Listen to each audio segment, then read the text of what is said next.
हाँ जी स्टूडेंट, ये अपना जिहड़ा हैगा 7 नवंबर का लैक्चर है जिस आपां ने रिलेशन जिहड़ा अपना टॉपिक स्टार्ट किया होया है तो उस दे विच मैं तुहानूं डेफिनेशनस करवा रही हैगी। तो नैक्सट अपनी आर्टिकल नंबर 15 ते इक्विवेलेंस क्लास की डेफिनेशन आ जाती है। इक्विवेलेंस क्लास लास्ट तुहानूं इक्विवेलेंस रिलेशन बारे दस्सिया सी, जिस जे इक्विवेलेंस रिलेशन कदों हुंदा है जदों अपने कोले रिफ्लैक्सिव सिमेट्रिक ते ट्रांजिटिव तीनों प्रॉपर्टीज़ होल्ड करते हैं उदों उहनूं आपां इक्विवेलेंस रिलेशन कहने हैं। इत्थे अपने कोल आ गया इक्विवेलेंस क्लास। क्लास किहड़ी हैगी? इक्विवेलेंस क्लास आपां किहनूं कहने हैं? If R be an equivalence relation. देखो इक्विवेलेंस रिलेशन तो होना ही चाहिए जे आर अपने को इक्विवेलेंस रिलेशन है। रिलेशन का मतलब की है इक्विवेलेंस रिलेशन का कि वह रिफ्लैक्सिव भी है, सिमेट्रिक भी है तो ट्रांजिटिव मीनस तीनों प्रॉपर्टीज होल्ड कर दी हैं on a non empty set x से आपां नूं इक्विवेलेंस रिलेशन गिवन है and a b any element of x then the equivalence class of a. तो ए एलीमेंट की अपने को की है इक्विवेलेंस क्लास होगी जिन्हों आप डिनोट करते हैं इदा स्क्वेयर ब्रैकेट के नाल डिनोट किया जाता है ए पा के। तो डिफाइन किस तरह किया जाता है कि ए जिहड़ा एलीमेंट है ये क्लास च एक्स दे ओ एलीमेंट आउणगे, ठीक है, सैट एक्स दे ओ एलीमेंट आउणगे जिन्हां दा ए दे नाल रिलेशन है। क्लीयर बेटा, डेफिनेशन समझ आ गई कि ए एलीमेंट है x A b any element of x तो एक्स दे ए दी क्लास दे विच अपने कोले एक्स सैट दे ही वो एलीमेंट आउणगे जिन्ना जिहड़े कि ए दे नाल रिलेशन बनाउंदी है। क्लीयर, जिहड़े ए दे नाल रिलेशन नहीं बनाउंदे हैगे वो ए क्लास च नहीं आउणगे ते जिहड़े ए दे नाल रिलेशन बनाउंदे है, देखो बी आर ए दा मतलब की है कि ए बी दा ए नाल रिलेशन है तो वह ए दी क्लास च चले जाएंगे। जे ए बी दा ए नाल रिलेशन नहीं हैगा तो वह ए दी क्लास च नहीं जाएंगे। क्लीयर, एग्जाम्पल च आपां देखते हैं जिवें सैट ए आपां नूं दिता होया जिस च एलीमेंट है 1 2 3 रिलेशन दे विच आपां नूं एलीमेंट्स गिवन है 1 1 2 1 1 2 2 2 3 3 तो आपां ने देखना है आपां ने एलीमेंट कित्थों चकना है सैट दे विचों। सैट दे विच अपने कोल एलीमेंट पिया 1 2 3 आपां पहलां 1 चक लिया कि 1 दी क्लास च किहड़े एलीमेंट है 1 दी क्लास च किहड़े एलीमेंट होणगे ये आपां रिलेशन च देखांगे। वो एलीमेंट होणगे जिन्हां दा 1 दे नाल रिलेशन है। देखो 1 दा 1 नाल रिलेशन है 1 आ गया, उस तो बाद तुसीं देखो 1 दा 2 नाल रिलेशन है 2 आ गया, 1 का 3 नाल रिलेशन नहीं हैगा देयरफॉर 3 ये विच नहीं है। 1 का सिर्फ 1 ते 2 नाल ही रिलेशन है तो 1 ते 2 इस क्लास च चलेगी। उस तो बाद सिमिलरली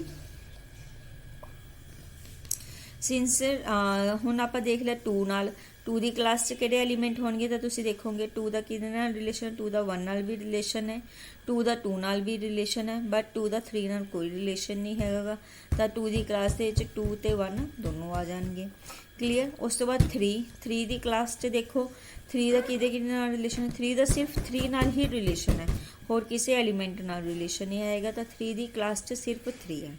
क्लीयर, इस तरह तुसीं की करना है एलीमेंट सैट चो चुकने हैं तो उहदी क्लास च किहड़े एलीमेंट होणगे वो तुहानूं रिलेशन दे विच पता चलेगा कि जिन्हां दा उहदे नाल रिलेशन है वो उस क्लास च आ जाएंगे। देखो इत्थे कि कुंडीदार ब्रैकेट इस चीज़ का ध्यान रखना है जदों तुसीं इधर एलीमेंट्स लिखोगे तो यह कुंडीदार ब्रैकेट पाउणी हैगी, इधर तुहाडी स्क्वेयर ब्रैकेट आएगी तो इधर तुहाडी यह कुंडीदार ब्रैकेट आएगी। इन्हां ब्रैकेट्स का जरूर ध्यान रखना कि तुसीं किहड़ी ब्रैकेट कित्थे कित्थे पाउणी हैगी। ओके, तो यह की है तुहाडे कोले इक्विवेलेंस क्लास की डेफिनेशन आ जाती हैगी कि इक्विवेलेंस क्लास तुहाडे कोले मतलब आ गया। हुण तुसीं इत्थे देखो कि 1 ते 3 क्लास है जिहड़ी ये यूनीअन ए सैट दे इक्वल आ गई तो इन्हां दोनों की इंटरसैक्शन की है 5 दे इक्वल आ गई। ठीक है, we observe that any 2 equivalence classes are either disjoint भी हो सकती हैं मीनस बिल्कुल डिसजॉइंट है जिमें ये दोनों क्लासेस तो आइदर आइडेंटिकल भी हो सकती हैं बिल्कुल सेम क्लासेस आ गई जिमें 1 ते 2 दी आ गई। ओके, सपोज अदों बाद अपने को नैक्सट जो आर्टिकल आ जाता है कि जे आर अपने को इक्विवेलेंस रिलेशन है on the set X then आपां ने शो करना है कि ए किहदा एलीमेंट होएगा, ए क्लास का एलीमेंट होएगा for every A belongs to capital X, कि एक्स का हरेक वो एलीमेंट अपनी ही क्लास का एलीमेंट जरूर होएगा। ये जे अपने कोले आर की है इक्विवेलेंस रिलेशन है। क्लीयर। हुण ये गल तुहानूं पता, आप पहला फर्स्ट पार्ट ही प्रूव करते हैं कि जो आर अपने कोले इक्विवेलेंस रिलेशन होएगा तो दैट मस्ट बी रिफ्लैक्सिव, क्योंकि ये तीनों प्रॉपर्टीज़ होल्ड करते हैं, रिफ्लैक्सिव, सिमेट्रिक ते ट्रांजिटिव। तो यह रिफ्लैक्सिव ही हो गया। रिफ्लैक्सिव का मतलब की होंदा है, हर एलीमेंट का अपने आप दे नाल रिलेशन है। जे अपने आप दे नाल रिलेशन है तो वह ओबवियसली है फिर अपनी क्लास दे विच जरूर जाएगा, क्योंकि अपनी क्लास दे विच अपने कोल उही एलीमेंट्स होंदे जिन्हां दे नाल रिलेशन है। जे अपना अपने आप दे नाल रिलेशन है तो आप अपनी ही क्लास दे विच जरूर जावांगे। क्लीयर। फर्स्ट पार्ट हो गया। सैकेंड पार्ट च ये कह रहा है कि जे ए बी क्लास दे विच है, ए बी क्लास कदों होएगा, if and only if A class is equal to B class for every A B belongs to capital है। ठीक है। इफ एंड ओनली इफ लिखा हुआ है, एक बारी तुहानूं ये गिवन है तो तुसीं आ रिजल्ट प्रूव करना है, तो सैकेंड टाइम तुहानूं आ चीज़ गिवन है तो आ वाला रिजल्ट जिहड़ा है प्रूव करना है। क्लीयर। इस चीज़ का ध्यान रखना है। तो फर्स्टली जिमें कि आप सपोज कर लिया कि आपां आ चीज़ गिवन है कि a belongs to B class, कि ए बी क्लास का मैंबर है, तो आप शो करांगे कि a class is equal to B class. Clear. तो अपने को ए तो बी दोनों ही एक्स के एलीमेंट है such that A belongs to B class. हुण जे ए बी क्लास का मैंबर है तो according to definition we can say A is related to B, यानी कि ए का बी नाल रिलेशन है। जे ए का बी नाल रिलेशन है तो आर आपां नूं पता है इक्विवेलेंस रिलेशन है, तो सिमेट्रिक भी होएगा। तो सिमेट्रिक है जे ए का बी नाल रिलेशन है, बी का ए नाल भी रिलेशन होएगा। क्लीयर। ये तो रिजल्ट इत्थों होल्ड कर गया। हुण आपां ने शो करना है कि a class is equal to B class. जो आपने इक्वल शो करना होंदा आपां सबसैट शो करांगे। सबसैट शो करने वास्ते आपने की कीता, पहला ए क्लास का एनी एलीमेंट पी ले लिया। सपोज कर लिया कि पी की है ए क्लास का एनी एलीमेंट है। हुण जे पी ए क्लास का एनी एलीमेंट है तो इट मीनस पी का ए नाल रिलेशन है, पी का ए नाल रिलेशन है, ए का बी नाल रिलेशन है। क्लीयर। जे पी का ए नाल रिलेशन है तो ए का बी नाल रिलेशन है, तो आर आपां नूं पता है इक्विवेलेंस रिलेशन है, तो इट मीनस की हो गया पी का बी नाल रिलेशन हो गया, है ना, क्योंकि ये ट्रांजिटिव भी है, ये ट्रांजिटिव प्रॉपर्टी होल्ड करती पई है। तो पी का किहदे नाल रिलेशन हो गया, बी नाल रिलेशन हो गया। जे पी का बी नाल रिलेशन हो गया तो मीन पी किहड़ी क्लास नूं चला गया, बी क्लास नूं चला गया। एलीमेंट किहड़ी क्लास का सीगा, ए क्लास का सी, चला किस च चला गया, बी क्लास च चला गया। तो it means A class is subset of B class. Similarly पहला आपने प्रूव करता ए क्लास बी क्लास का सबसेट है, फिर आप बी क्लास का एनी एलीमेंट लवांगे उन्होंने शो कर देवांगे ए क्लास का एलीमेंट। क्लीयर। तो बी क्लास की सबसेट हो जाएगी, ए क्लास की सबसेट हो जाएगी। From both these A subset of B, B subset of A class is equal to B class हो जाएगी। ओके बेटा। तो यही चीज़ आपने शो करनी सी। नाउ कन्वर्स पार्ट च की है कि a class is equal to B class, ये आपको गिवन है ना। आपको कन्वर्स पार्ट च की है, ये चीज़ गिवन है कि ए क्लास बी क्लास के इक्वल आपने शो करना है कि ए की दा एलीमेंट है, बी क्लास का एलीमेंट है। ओके। हुण अकॉर्डिंग टू फर्स्ट पार्ट आपको पता है कि हरेक एलीमेंट अपने ही क्लास का एलीमेंट जरूर होंदा है ना। तो a belongs to a class. जे ए क्लास का एलीमेंट है तो ए क्लास बी क्लास से इक्वल है, इट मीनस ए किनू चला जाएगा, बी क्लास में चला जाएगा। यही चीज़ आप शो करनी सी। क्लीयर बेटा। सैकेंड कन्वर्स पार्ट तो बहुत ईजी सी। Next is the third part च की है कि if A class is equal to B class और A class intersection B class is equal to 5 for every AB belongs to X. That is, any two equivalence classes are disjoint or identical. Means आपने इत्थे की show करना है कि दो equivalence classes ਜਾਂ ਤਾਂ ਕੀ ਹੋਣਗੀਆਂ डिसजॉइंट ਹੋਣਗੀਆਂ। ਆ ਦੇਖੋ डिसजॉइंट ਦਾ ਕੀ ਮਤਲਬ ਹੈਗਾ कि दोनों की इंटरसैक्शन की होएगी 5 होगी, उन्होंने चो कोई भी एलीमेंट कॉमन नहीं होएगा, जहाँ वो की होणगियां आइडेंटिकल होणगियां। आइडेंटिकल का मतलब कि दोनों इक्वल होणगियां, सेम होणगियां। क्लीयर। ਜਾਂ ਤਾਂ ਦੋਨੋਂ ਬਿਲਕੁਲ ਡਿਸਜੁਆਇੰਟ ਅਲੱਗ-ਅਲੱਗ ਹੋਣਗੇ ਦੋ ਕਲਾਸਿਸ, ਠੀਕ ਹੈ, ਉਹਨਾਂ 'ਚ ਇੱਕ ਵੀ ਐਲੀਮੈਂਟ ਸੇਮ ਨਹੀਂ ਹੋਏਗਾ। ਜੇ ਮਤਲਬ ਜਾਂ ਫਿਰ ਉਹ ਕੀ ਹੋਣਗੇ, ਆਇਡੈਂਟੀਕਲ ਹੋਣਗੇ। ਆਇਡੈਂਟੀਕਲ ਦਾ ਮਤਲਬ ਕਿ ਉਹ ਬਿਲਕੁਲ ਸੇਮ ਹੋਣਗੇ, ਉਹਨਾਂ 'ਚ ਸਾਰੇ ਐਲੀਮੈਂਟ ਸੇਮ ਹੋਣਗੇ, ਇੱਕ ਦੂਜੇ ਦੇ ਬਿਲਕੁਲ ਸੇਮ ਇਕੁਅਲ, ਮੀਨਸ ਕੋਈ ਡਿਫਰੈਂਸ ਹੈ ਹੀ ਨਹੀਂ ਗਾ ਉਹ ਉਹਨਾਂ 'ਚ। ਕਲੀਅਰ। ਤਾਂ ਹੁਣ ਆਪਾਂ ਇਹ ਰਿਜ਼ਲਟ ਜਿਹੜਾ ਹੈਗਾ ਸ਼ੋਅ ਕਰਨਾ ਹੈਗਾ। ਤਾਂ ਆਪਾਂ ਲੈ ਕੇ ਚੱਲ ਪਏ ਕਿ A ਅਤੇ B ਕੀ ਹੈ, ਐਕਸ ਦੇ ਦੋ ਐਲੀਮੈਂਟ ਹੈ। ਫਸਟ ਪਾਰਟ ਦੇ ਵਿੱਚ ਆਪਾਂ ਲੈ ਕੇ ਚੱਲੇ ਕਿ ਦੋਨਾਂ ਦੀ ਇੰਟਰਸੈਕਸ਼ਨ ਕੀ ਹੈ, ਫਸਟਲੀ ਫਾਈ ਹੈ। ਹੁਣ ਜੇ ਇੰਟਰਸੈਕਸ਼ਨ ਫਾਈ ਹੈ ਤਾਂ ਆਪਣੇ ਕੋਲੇ ਵੀ ਹੈਵ ਨਥਿੰਗ ਟੂ ਪ੍ਰੂਵ। ਤਾਂ ਇੰਟਰਸੈਕਸ਼ਨ ਫਾਈ ਹੈ ਤਾਂ ਇਟ ਮੀਨਸ ਡਿਸਜੁਆਇੰਟ ਹੈਗਾ, ਮੀਨਸ ਕੁਛ ਕਹਿਣ ਨੂੰ ਹੈ ਹੀ ਨਹੀਂ ਗਾ ਉਹਦੇ 'ਚ। ਜੇ ਸੈਕਿੰਡ ਪਾਰਟ ਆਪਾਂ ਲੈ ਕੇ ਚੱਲਦੇ ਕਿ ਦੋਨਾਂ ਦੀ ਇੰਟਰਸੈਕਸ਼ਨ ਨੋਟ ਇਕੁਅਲ ਟੂ ਫਾਈ। ਜੇ ਨੋਟ ਇਕੁਅਲ ਟੂ ਫਾਈ ਹੈ ਤਾਂ ਇਟ ਮੀਨਸ ਦੋਨਾਂ 'ਚ ਕੋਈ ਨਾ ਕੋਈ ਐਲੀਮੈਂਟ ਕਾਮਨ ਹੈਗਾ।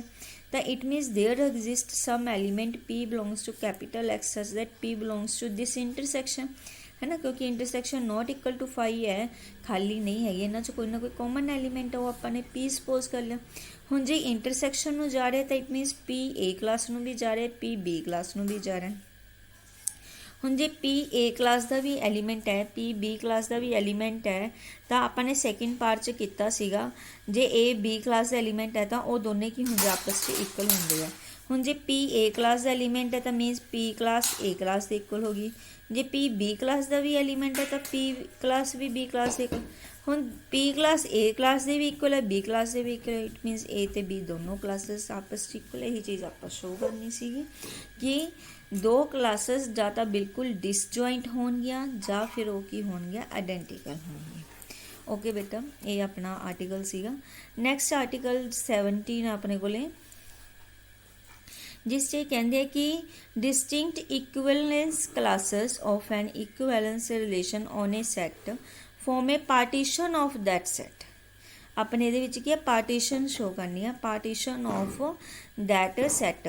ਆਪਣੇ ਕੋਲ ਕੀ ਹੈ, ਅਲੱਗ-ਅਲੱਗ ਤਰ੍ਹਾਂ ਦੀਆਂ ਜਿਹੜੀਆਂ ਇਕੁਇਵਲੈਂਸ ਕਲਾਸਿਸ ਹੈ ਔਨ ਦਾ ਇਕੁਇਵਲੈਂਸ ਰਿਲੇਸ਼ਨ ਤੇ ਆਪਾਂ ਨੇ ਸ਼ੋ ਕਰਨਾ, ਉਹ ਕੀ ਸ਼ੋ ਕਰਦੀਆਂ ਹੈਗੀਆਂ, ਫੋਰਮ ਉਹ ਕੀ ਬਣਾਉਂਦੀਆਂ, ਪਾਰਟੀਸ਼ਨ ਆਫ ਦੈਟ ਸੈਟ, ਉਹਦੀ ਪਾਰਟੀਸ਼ਨ ਬਣਾਉਂਦੀਆਂ ਹੈਗੀਆਂ। ਠੀਕ ਹੈ, ਤਾਂ ਇਹਨੂੰ ਆਪਾਂ ਆਹ ਪ੍ਰੂਫ ਕਰਾਂਗੇ ਕਿ ਆਰ ਕੀ ਆਪਣੇ ਕੋਲੇ ਇਕੁਇਵਲੈਂਸ ਰਿਲੇਸ਼ਨ ਹੈ on the set X. R is also, ਜੇ ਇਕੁਇਵਲੈਂਸ ਰਿਲੇਸ਼ਨ ਹੈ ਤਾਂ ਰਿਫਲੈਕਸਿਵ ਰਿਲੇਸ਼ਨ ਵੀ ਹੋਏਗਾ, ਆਪਣੇ ਆਪ ਦੇ ਨਾਲ ਇਹਦਾ ਰਿਲੇਸ਼ਨ ਹੋ ਜਾਏਗਾ ਹਰੇਕ ਐਲੀਮੈਂਟ ਦਾ। ਤਾਂ A belongs to A class ਹੋ ਜਾਏਗਾ। A belongs to A class ਹੈ ਤਾਂ A ਕਲਾਸ ਕਿਹਨੂੰ ਡਿਨੋਟ ਕਰ ਰਹੇ ਹੈ, ਇਕੁਇਵਲੈਂਸ ਕਲਾਸ ਆਫ A। ਤੇ ਆਪਾਂ ਨੇ ਸ਼ੋ ਕੀ ਕਰਨਾ, ਪਾਰਟੀਸ਼ਨ। ਪਾਰਟੀਸ਼ਨ ਦੀ ਆਪਣੇ ਕੋਲ ਆ ਡੈਫੀਨੇਸ਼ਨ ਹੁੰਦੀ ਹੈ, X is equal to union of A belongs to X A class. ਠੀਕ ਹੈ, ਤਾਂ ਇਹਨਾਂ ਦੋਨਾਂ ਨੂੰ ਪ੍ਰੂਫ ਕਰਨਾ ਹੈ ਕਿ ਇਹ ਕੀ ਹੈ, ਇਕੁਅਲ ਹੈਗੇ। ਤਾਂ ਆਪਾਂ ਨੇ ਸਪੋਜ਼ ਕਰ ਲਿਆ ਕਿ A ਕਿਹਦਾ ਐਲੀਮੈਂਟ ਹੈ, ਕੈਪੀਟਲ X ਦਾ ਐਲੀਮੈਂਟ ਹੈ, A belongs to capital X। Clear. ਹੁਣ ਜੇ A ਕੈਪੀਟਲ X ਦਾ ਐਲੀਮੈਂਟ ਹੈ ਤਾਂ A ਕਿਹਦਾ ਐਲੀਮੈਂਟ ਬਣ ਜਾਏਗਾ, A ਕਲਾਸ ਦਾ ਐਲੀਮੈਂਟ ਬਣ ਜਾਏਗਾ। ਜੇ A ਕਲਾਸ ਦਾ ਐਲੀਮੈਂਟ ਹੈ ਤਾਂ ਇਹ ਇਸ ਯੂਨੀਅਨ ਨੂੰ ਜਾਏਗਾ, ਹੈ ਨਾ, ਇਸ ਕਿਉਂਕਿ ਇਹ ਕਿਹਦੀ ਯੂਨੀਅਨ ਹੈ, ਸਾਰੀਆਂ ਕਲਾਸਾਂ ਦੀ ਯੂਨੀਅਨ ਹੈ। ਤਾਂ ਓਬਵੀਅਸਲੀ ਜੇ ਇੱਕ ਐਲੀਮੈਂਟ ਨੂੰ ਜਾ ਰਿਹਾ ਤਾਂ ਉਹ ਸਾਰੀ ਯੂਨੀਅਨ ਨੂੰ ਵੀ ਚਲਾ ਜਾਏਗਾ। ਐਲੀਮੈਂਟ ਕਿਹਦਾ ਲੈ ਕੇ ਚੱਲੇ ਸੀ, ਐਕਸ ਦਾ, ਚਲਾ ਯੂਨੀਅਨ 'ਚ ਗਿਆ ਤਾਂ ਮੀਨਸ ਐਕਸ ਹੀ ਸਬਸੈਟ ਆਫ ਦਿਸ ਯੂਨੀਅਨ, ਹੈ ਨਾ। ਕਲੀਅਰ। ਨਾਓ ਹੁਣ ਆਪਾਂ ਨੂੰ ਪਤਾ A ਕਲਾਸ ਦੇ ਵਿੱਚ ਕਿਹੜੇ ਐਲੀਮੈਂਟ ਹੁੰਦੇ ਅਕੋਰਡਿੰਗ ਟੂ ਡੈਫੀਨੇਸ਼ਨ, ਐਕਸ ਦੇ ਉਹ ਐਲੀਮੈਂਟ ਜਿਨ੍ਹਾਂ ਦਾ A ਦੇ ਨਾਲ ਰਿਲੇਸ਼ਨ ਹੈਗਾ, ਹੈ ਨਾ। ਤਾਂ it means A class is the subset of X, ਕਿਉਂਕਿ A ਕਲਾਸ ਦੇ ਵਿੱਚ ਸਾਰੇ ਐਲੀਮੈਂਟ ਹੀ ਐਕਸ ਦੇ ਹੈਗੇ। ਜੇ A ਕਲਾਸ ਆਪਣੇ ਕੋਲੇ ਐਕਸ ਦੀ ਸਬਸੈਟ ਹੈ ਤੇ ਇਹਦੀ ਜਿਹੜੀ ਯੂਨੀਅਨ ਹੈ ਉਹ ਵੀ ਐਕਸ ਦੀ ਸਬਸੈਟ ਹੋਏਗੀ। ਤਾਂ ਫਰੋਮ 2 ਐਂਡ ਫਰੋਮ 3 ਐਕਸ ਇਹਦੀ ਯੂਨੀਅਨ ਦੀ ਸਬਸੈਟ ਹੈ, ਯੂਨੀਅਨ ਐਕਸ ਦੀ ਸਬਸੈਟ ਹੈ, ਦੋਨੇ ਕੀ ਹੋ ਜਾਣਗੇ ਆਪਣੇ ਕੋਲੇ ਇਹ ਇਕੁਅਲ ਹੋ ਜਾਣਗੇ। Clear. means x is equal to this union. If we delete the repetition from this union, we get x as the union of distinct equivalence classes of x under R. ਹੁਣ ਆਪਾਂ ਨੇ ਇਹ ਚੀਜ਼ show ਕਰਨੀ ਹੈ ਕਿ ਕੋਈ ਵੀ ਦੋ ਡਿਸਟਿੰਕਟ ਇਕੁਇਵਲੈਂਸ ਕਲਾਸਿਸ ਜਿਹੜੀਆਂ ਹੁੰਦੀਆਂ ਹੈਗੀਆਂ ਉਹ ਕੀ ਹੁੰਦੀਆਂ, ਡਿਸਜੁਆਇੰਟ ਹੁੰਦੀਆਂ। ਡਿਸਜੁਆਇੰਟ ਹੁੰਦੀਆਂ ਬੇਟਾ, ਹੁਣੇ ਆਪਾਂ ਇਹ ਆਰਟੀਕਲ ਕੀ ਉੱਪਰ ਕਰਕੇ ਆਏਗੇ। ਜੇ ਤਾਂ ਜਾਂ ਤਾਂ ਇਹ ਦੋਨੇ ਕੀ ਹੋਣਗੇ, ਇਹਨਾਂ ਦੀ ਇੰਟਰਸੈਕਸ਼ਨ ਫਾਈ ਹੋਏਗੀ। ਜੇ ਉਹ ਫਾਈ ਨਹੀਂ ਹੈਗੀ ਤਾਂ ਮੀਨਸ ਉਹਨਾਂ 'ਚ ਕੋਈ ਨਾ ਕੋਈ ਕਾਮਨ ਐਲੀਮੈਂਟ ਹੋਏਗਾ। ਇਹ ਚੀਜ਼ ਆਪਾਂ ਹੁਣੇ ਉੱਪਰ ਸ਼ੋ ਕਰਕੇ ਆਈ ਹਾਂ, ਉਹੀ ਸੇਮ ਚੀਜ਼ ਹੈਗੀ, ਤੁਸੀਂ ਰੀਡ ਕਰ ਲੈਣਾ, ਤੁਹਾਨੂੰ ਸਮਝ ਆ ਜਾਏਗੀ। ਠੀਕ ਹੈ, ਇਸ ਆਰਟੀਕਲ ਦੀ ਲੋੜ ਨਹੀਂ ਹੈਗੀ। ਅੱਗੇ ਆਪਾਂ ਐਗਜ਼ਾਮਪਲਸ ਦੇਖਦੇ ਹਾਂ। एग्जाम्पल जिमें फर्स्ट एग्जाम्पल तुहाडी हैगी है कि how many relations are possible from a set a of m elements to another set b of n elements Y.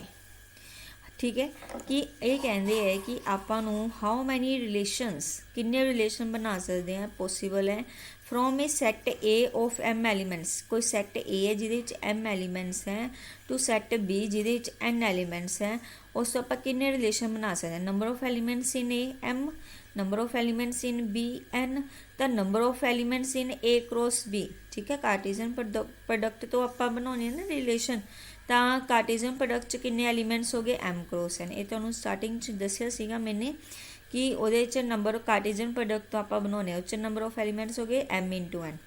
ਤਾਂ ਰਿਲੇਸ਼ਨ ਦੇ ਵਿੱਚ ਇਹਦੇ ਸਬਸੈਟਸ ਹੁੰਦੇ ਆ ਏ ਕ੍ਰੋਸ ਬੀ ਦੇ। R is the subset of, ਤੁਹਾਨੂੰ ਦੱਸਿਆ ਸੀਗਾ R is the subset of Cartesian product. ਤਾਂ ਮੀਨਸ ਕੀ ਹੋ ਗਿਆ ਇਹਦੇ number of subsets, number of subsets ਕਿੰਨੇ ਦੇ 2 ਦੀ ਪਾਵਰ ਐਨ। ਤਾਂ 2 ਦੀ power n where n is the number of elements in this a cross b. ਤਾਂ ਐਨ ਹੁਣ ਇੱਥੇ ਕਿੰਨੇ ਹੈ ਐਮ ਇਨਟੂ ਐਨ, ਯਾਨੀ ਕਿ ਐਮ ਐਨ ਹੋ ਗਈ। ਤਾਂ ਮੀਨਸ 2 ਦੀ ਪਾਵਰ ਐਮ ਐਨ ਰਿਲੇਸ਼ਨਸ ਜਿਹੜੇ ਆ ਉਹ ਆਪਾਂ ਇਹਦੇ ਵਿੱਚ ਬਣਾ ਸਕਦੇ ਹਾਂ।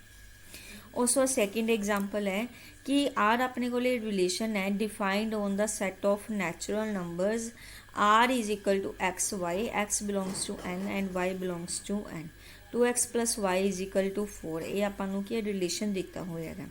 Find the domain and range of this relation. पहला तो आप इसकी डोमेन ते रेंज फाइंड आउट करनी है, फिर वेरीफाई करना है whether R is reflexive symmetric and transitive. Okay बेटा, ये चीज़ ये करनी है। अपन रिलेशन गिवन है कि आर च किस तरह के नैचुरल नंबरस अपने को किस तरह के कि 2x plus Y is equal to 41। पहला तो बेटा तुम ये की करना है क्योंकि अपने डोमेन ते रेंज फाइंड आउट करना है। डोमेन ते रेंज तुहानूं पता एक्स ते वाई दी वैल्यूज़ फाइंड जिहड़ियां एक्स दी वैल्यूज़ होणगियां वो अपने को डोमेन दी वैल्यूज़ होणगियां ते जिहड़ियां वाई दी वैल्यूज़ होणगियां वो अपने को रेंज दी वैल्यूज़ होणगियां।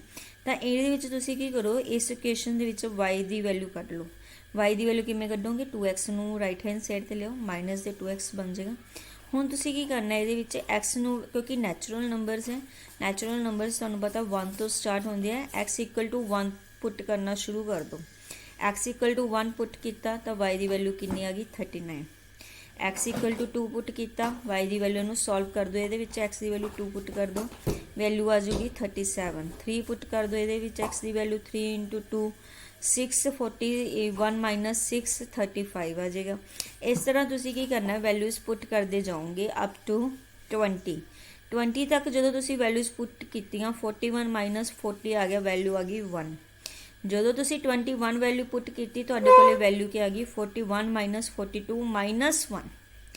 जी माइनस 1 है ना बेटा, that is not the natural number, क्योंकि नैचुरल नंबर ਜਿਹੜੇ ਹੁੰਦੇ ਇਹ 1 ਤੋਂ ਲੈ ਕੇ ਅਪ ਟੂ ਪਲੱਸ ਇਨਫਿਨਿਟੀ ਤੱਕ ਹੁੰਦੇ, ਇਹ ਕਦੇ ਵੀ ਨੈਗੇਟਿਵ ਨਹੀਂ ਹੁੰਦੇ ਹੈਗੇ।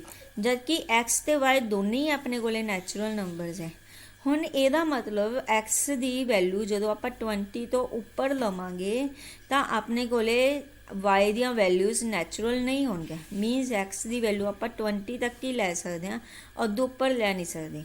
यानी कि अपने कोले जेड़ा डोमेन है, डोमेन ऑफ जेड़ा हैगा आर वो कित्थों तक बनेगा 1 तो लैके 20 तक बनेगा। ओके, तो जेड़ा रेंज है, रेंज की वैल्यू कितनी बनेगी अपने को, देखो 1 3 अप टू 39 तक।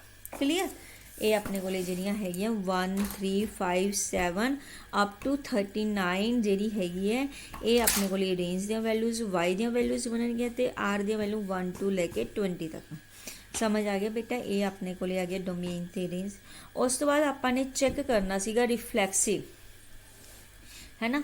आपने रिफ्लैक्सिव सिमेट्रिक ते ट्रांजिटिव चेक करना। रिफ्लैक्सिव दी की हुंदा है कि हर एक एलीमेंट का अपने आप नाल रिलेशन होना चाहिए।